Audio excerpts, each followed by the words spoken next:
Hello friends, আসসালামু আলাইকুম। আমার চ্যানেলে নতুন আরও একটি রেসিপি দেখার আমন্ত্রণ জানিয়ে শুরু করছি আজকের রেসিপি। এখন আমাদের সবার ঘরেই অল্প স্বল্প হলেও কোরবানির মাংস আছে, আর সেখান থেকে মাত্র 4 থেকে 5 টুকরা মাংস নিয়ে এভাবে বিকেলে খাওয়ার জন্য নাস্তার আইটেম তৈরি করে ফেলতে পারি বাড়িতেই, তাও আবার খুব সহজে। এটা বাজার থেকে কিনে খেতে গেলে অনেক দামে কিনতে হয়, তো কিভাবে খুব সহজে বাসায় তৈরি করবেন সেটাই আপনাদের সাথে আজকে শেয়ার করব।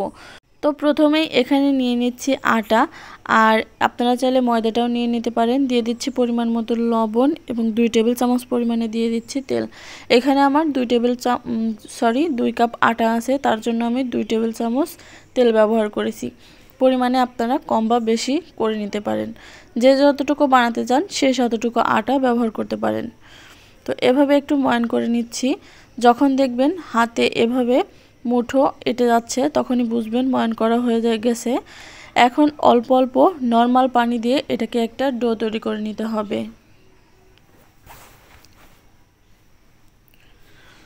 ঘরে থাকা নর্মাল পানি দিয়েই কিন্তু এটা তৈরি করতে হবে, কোনো রকম গরম পানি বা ঠান্ডা পানি ব্যবহার করা যাবে না। এভাবে অল্প অল্প পানি দিয়ে আমি একটা ডো তৈরি করে নিয়েছি। আর ডোটা এমনভাবে তৈরি করবেন যাতে করে বেশি শক্ত আবার বেশি সফটও না হয়, আমরা যেভাবে পরোটার আটা তৈরি করি ঠিক সেভাবে। এখন এটাকে ঢাকনা দিয়ে ঢেকে রেখে দেব কিছুক্ষণের জন্য।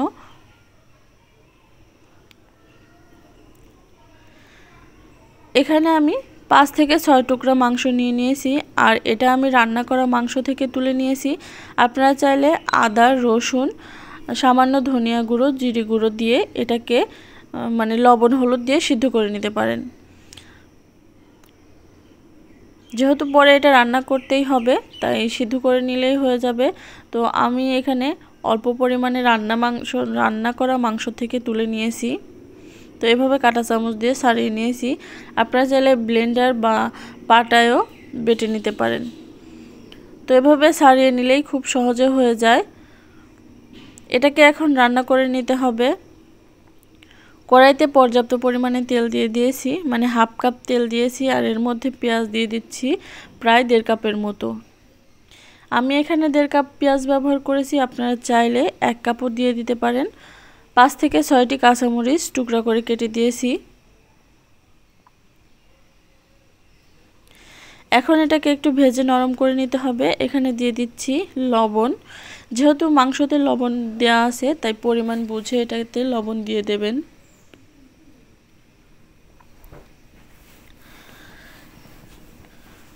তো একটু নেড়েচেড়ে এটাকে আমি ভেজে নিয়েছি, দেখতেই পারছেন এটা অনেকটা নরম হয়ে গেছে। এখন এখানে অল্প অল্প করে মশলা দিয়ে দিতে হবে। দিয়ে দিচ্ছি হাফ চা চামচ আদা বাটা, হাফ চা চামচ দিয়ে দেব রসুন বাটা, এলাচ বাটা দিয়ে দিলাম হাফ চা চামচ। আমি আগেই বলেছি আমার মাংসটা কিন্তু রান্না করা, সেজন্য আমি এখানে অল্প অল্প মশলা ব্যবহার করছি। দিয়ে দিচ্ছি হাফ চা চামচ জিরা গুঁড়া আর হাফ চা চামচ ধনিয়া গুঁড়া।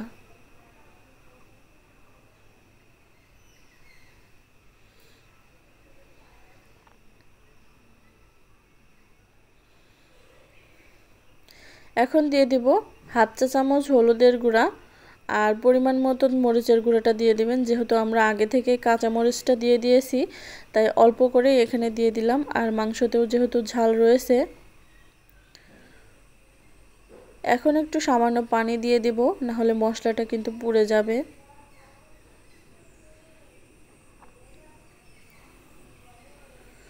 তো এভাবে নেড়েচেড়ে পেঁয়াজের সাথে মশলাটাকে ভালো করে কষিয়ে নিতে হবে, যাতে করে মশলার কাঁচা গন্ধ না থাকে। মশলাটা কষানো হয়ে গেলে এখানে 1 টেবিল চামচ পরিমাণে দিয়ে দিচ্ছি সয়া সস। যাদের ঘরে সয়া সসটা থাকে না তারা চাইলে স্কিপ করতে পারেন।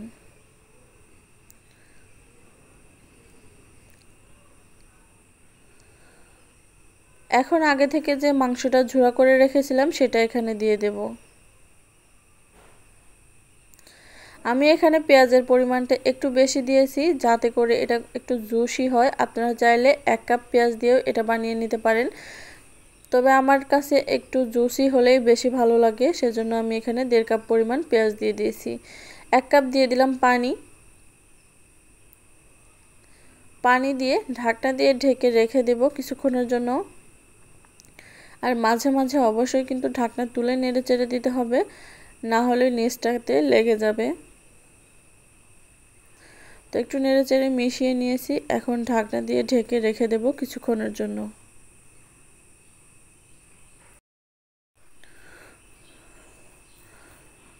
ঢাকনাটা তুলে একটু নেড়ে চেড়ে দিয়ে দিচ্ছি।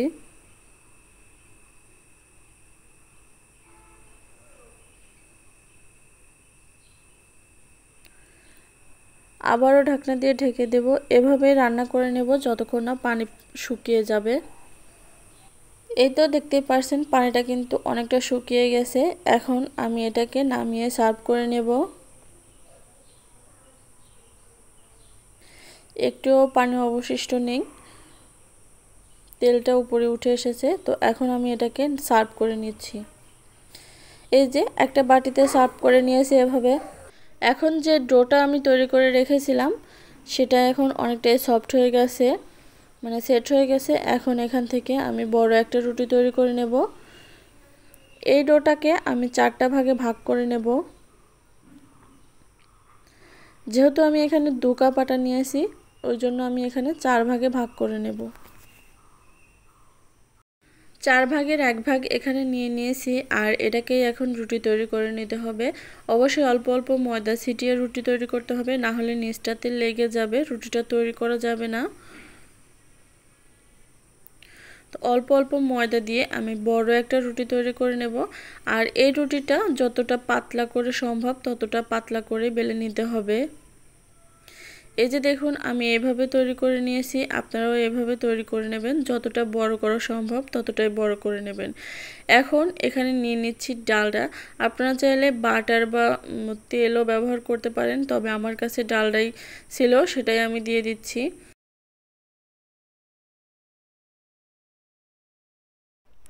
খুব সুন্দর করে চারপাশে এটা মেখে নিতে হবে। আপনারা চাইলে এই ডালটাকে একটু আগুনের হিট দিয়ে গলিয়েও নিতে পারেন। উপর থেকে কিছু আটা ছড়িয়ে দিচ্ছি এভাবে। তো এখন একটা ছুরির সাহায্যে এটাকে কয়েক ভাগে ভাগ করে নিতে হবে।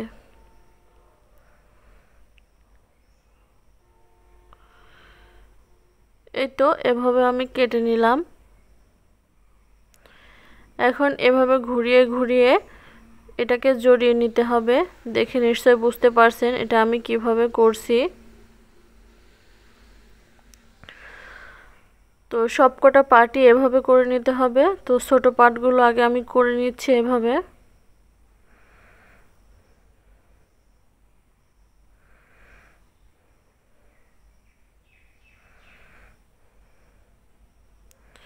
এই তো সবগুলো এভাবে রাউন্ড করে নিতে হবে। এখন এগুলোকে রেখে দিতে হবে কিছুক্ষণের জন্য। তো 5 মিনিট এভাবে আমি রেখে দিয়েছিলাম। 5 মিনিট পরে আমি এভাবে হাত দিয়ে একটু চেপে বড় করে নিয়ে তারপরে যে বেলনি দিয়ে বেলে নিচ্ছি।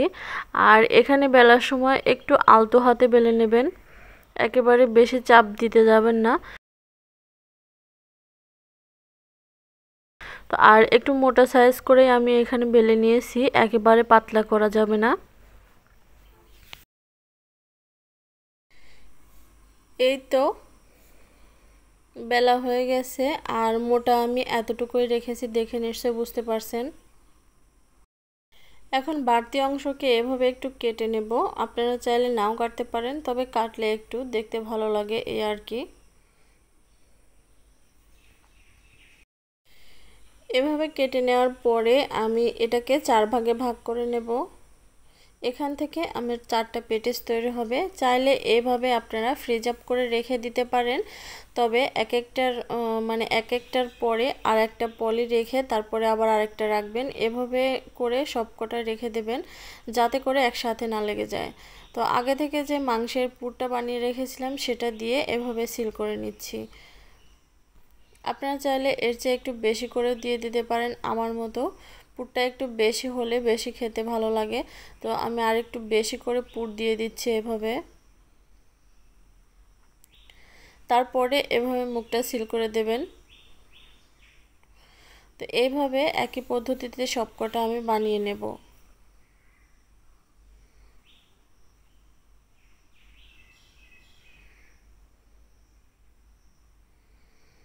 ইচ্ছে মতো পুর দিয়ে মুখটা সিল করে দিলেই হয়ে যাবে।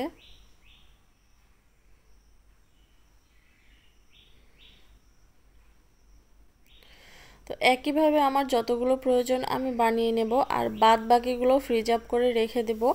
যখন আপনারা এটা তৈরি করবেন তার 1 ঘন্টা আগে ফ্রিজ থেকে বের করে তারপরে এভাবে প্যাটিস তৈরি করে ইলেকট্রিক ওভেনে বা চুলাতে বেক করে নিতে পারবেন। এখানে উপর থেকে একটু ডিমের কুসুম ব্রাশ করে দিচ্ছি, তাহলে কালারটা সুন্দর আসে। আপনারা চাইলে এটা স্কিপ করতে পারেন, তবে এটা দিলে খুবই সুন্দর একটা কালার চলে আসে আর দেখতেও খুব ভালো লাগে।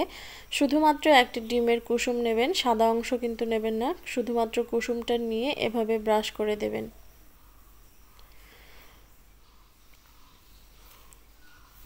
তো সবগুলোতেই একইভাবে আমি ব্রাশ করে দিয়েছি।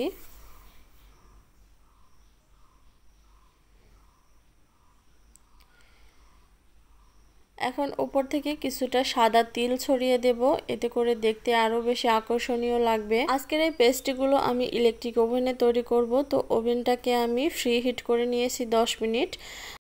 আপ ডাউন হিট অন করে 180 ডিগ্রি সেলসিয়াসে 40 মিনিটের জন্য এটাকে আমি ব্রেক করে নেব, মানে 40 মিনিটে টাইমার সেট করে দিয়েছি। তো এভাবে ব্রেক করে নেব। কারো কারো ওভেনে এক এক রকম সময় লাগতে পারে।